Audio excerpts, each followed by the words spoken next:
مشکو گلابی از من یا کلابی چون مشکو گلابی از من یا کلابی صدایت می سازم من نازم بخوابی صدایت می سازم من نازم بخوابی چی خوش نازنینی عجبی نشینی چی خوش نازنینی عجبی نشینی بگو ای مهی من با کی هم میشینی بگو ای مهی من با کی هم میشینی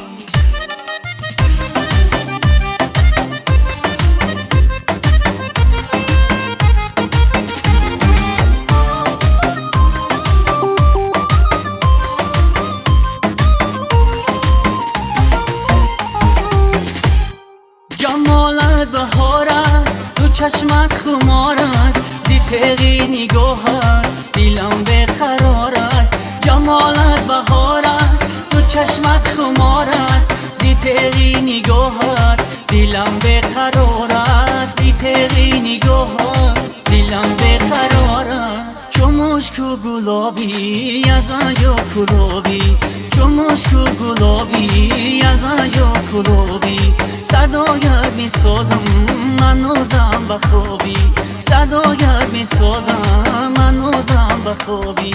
چی خوش نازنینی عجبی نشینی چی خوش نازنینی عجبی نشینی بگو ای مهی من با کی هم میشینی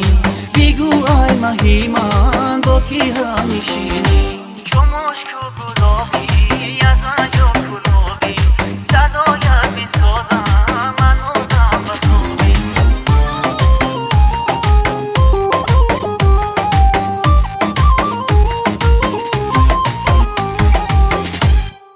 تو باشی جهانم توی مهربانم با حسنی نکوید توی در زبانم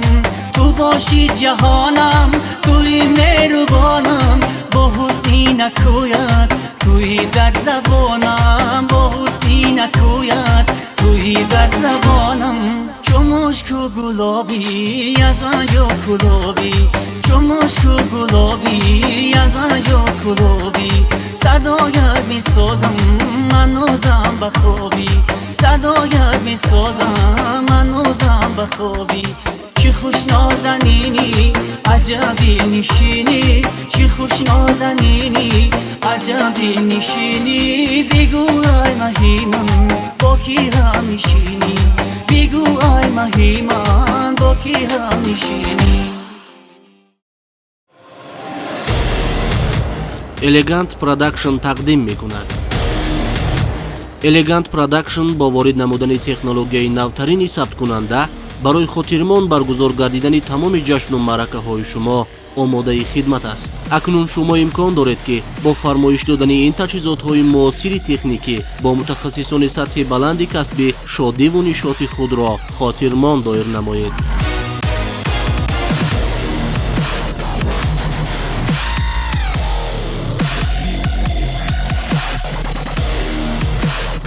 تلفن ها برای تماس 985 06 08 36 907 06 08 36 کسبیت صفت و نتیجه را کفالت می دهید.